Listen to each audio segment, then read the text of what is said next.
luput topi lahi kabeh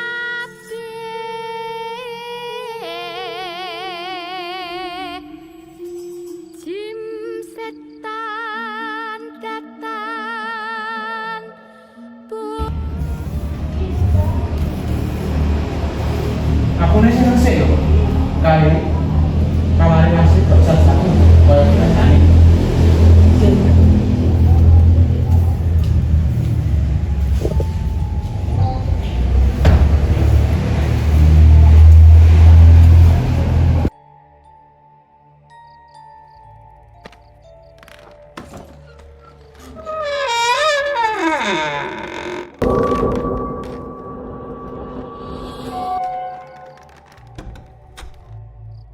lingsir wengi sepi durung bisa. Keesokan harinya, Nabila selalu terbayang tentang apa yang dilihatnya kemarin. Sambil menunggu jam masuk, Nabila tidak sengaja tertidur dan mengalami mimpi buruk.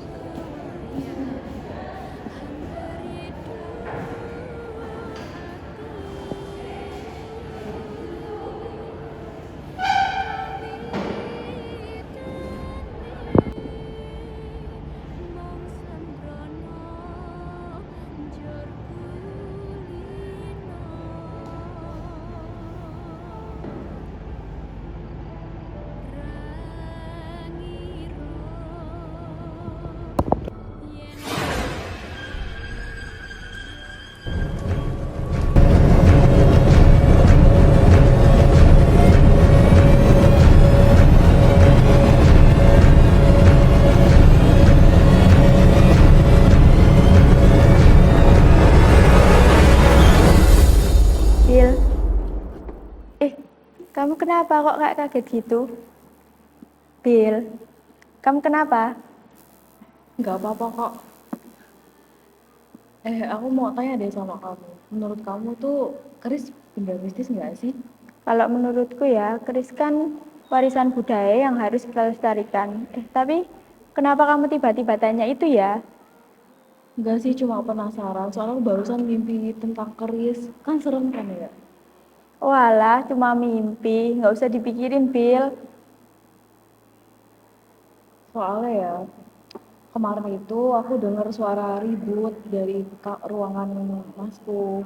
Aku juga baru tahu kalau masku tuh punya keris di ruangannya. Walah, jadi itu penyebab kamu takutan. Iya, gimana nih? Udah, Bil, nggak usah percaya sama hal-hal mistis gitu. Lagian zaman sekarang nggak ada yang kayak gituan. Bagus dong kalau misalnya masmu bisa melestarikan keris gitu. Harusnya kamu bangga sama masmu. Kemarin juga ya, aku lihat ada bunga di meja di ruangan masku. Itu kayak bekas ritual. Itu apa manggil ilmu hitam ya? Ih, apaan sih, Bil? Kamu kok ngomongnya gitu? Mending kamu tanya langsung aja sama masmu. Ngawur kamu, kalau aku tanya nanti masku tahu dong kalau aku masuk ruangannya. Masku udah ngelarang aku nggak boleh masuk. Walah, ya udah. Gimana kalau besok habis kelas kita ke Museum Keris aja? Biar kamu nggak penasaran. Boleh? Oke, besok aku kabarin lagi ya. Oke. Oke.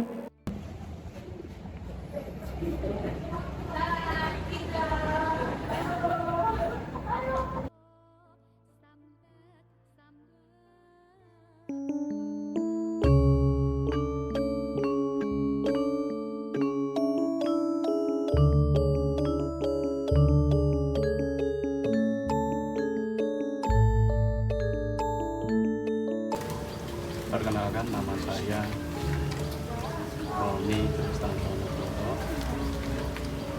Karena keseharian saya membuat atau berkarya Rosanatsi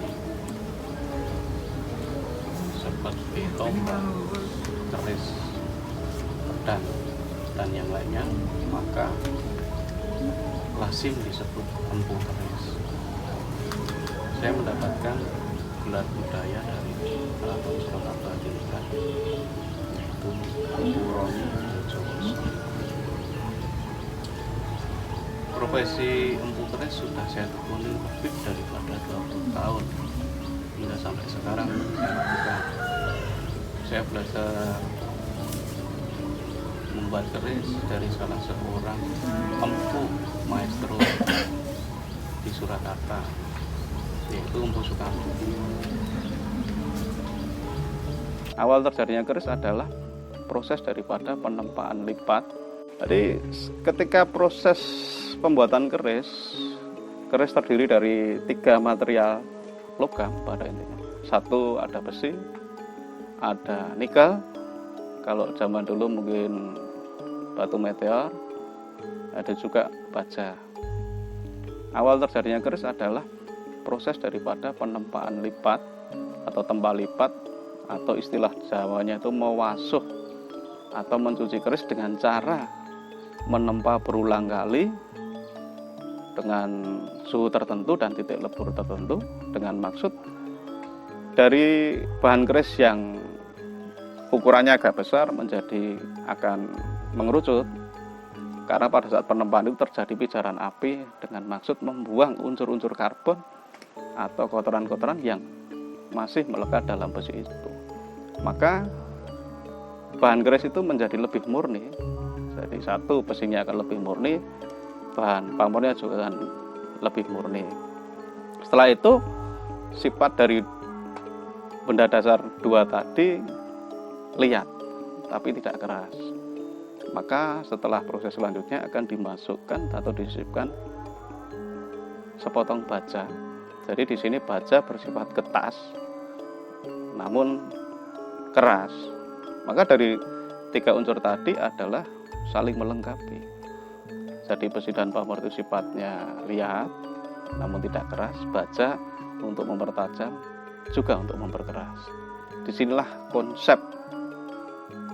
sebenarnya konsep ketuhanan sudah dimulai, atau konsep keseimbangan dimulai, diawali dari itu. Terus karena material tersebut dominan dengan logam, maka logam adalah benda yang paling mudah oksidasi atau berkarat ketika kena udara. Maka untuk melindungi daripada material tersebut diperlukan proses akhir namanya menjamasi atau mewarangi. Mewarangi di sini sama menjamasi agak berbeda. Kalau mewarangi itu adalah dari bahan larutan asam dan juga arsenikum. Jadi kedua larutan tersebut akan melindungi bilah daripada karat. Dan tugas daripada warangan itu adalah memilahkan warna dasar keris dari yang pamor, dari yang besi maupun dari yang baja. Itu nanti akan terpisah dengan sendirinya. Otomatis setelah mendapatkan perlindungan daripada warangan itu, besi agak menjadi lebih tangguh atau istilahnya itu lebih tahan daripada karat. Sedangkan menjamasi itu adalah proses yang bisa dilakukan setiap setahun sekali dengan hanya membersihkan permukaan luar saja.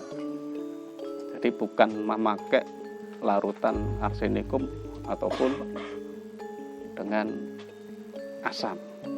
Jadi istilah mewarangi dan menjamasi itu berbeda. Keris adalah sebuah karya yang melibatkan cipta rasa budi dan karsa, yang melewati sejarah panjang, yang memiliki kemelekatan sejarah.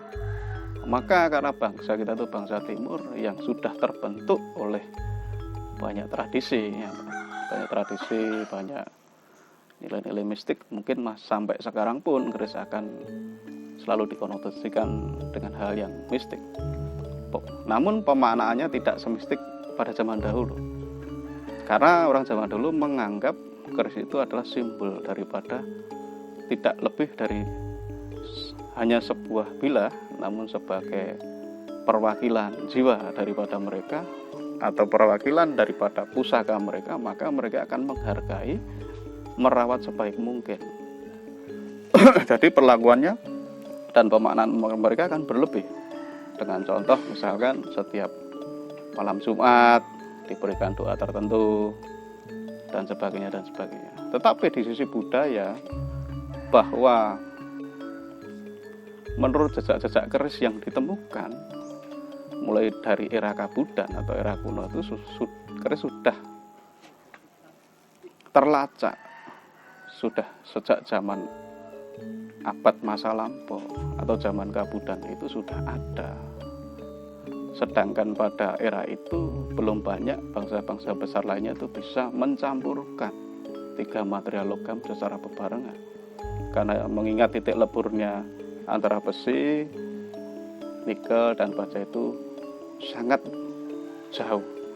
Otomatis seorang itu diperlukan sebuah intuisi dan kemampuan khusus dalam melakukan penempaan itu. Jadi kalau dari pandangan budaya ataupun mistis, karena susunan keris itu terdapat 2 material yang disatukan dengan tekanan atau penempaan, secara tidak langsung dalam setiap susunan itu mengandung gelombang elektromagnetik yang alami yang ditimbulkan dari 2 material yang beda dengan suhu panas dan penempaan. Kalau orang sekarang atau orang yang dahulu itu mengatakan ada kekuatan-kekuatan tertentu, sedangkan secara ilmiah itu diciptakan daripada 2 material yang dilengketkan dengan suhu panas dan penempaan. Itu secara alamiah sudah mengandung gelombang elektromagnetik.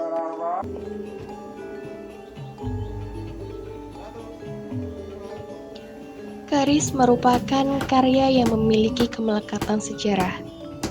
Dan keris dimaknai sebagai warisan budaya karena dalam pembuatannya diperlukan keahlian khusus, di mana tidak sembarang orang dapat melakukannya. Keris yang dinilai magis ternyata bernilai estetis.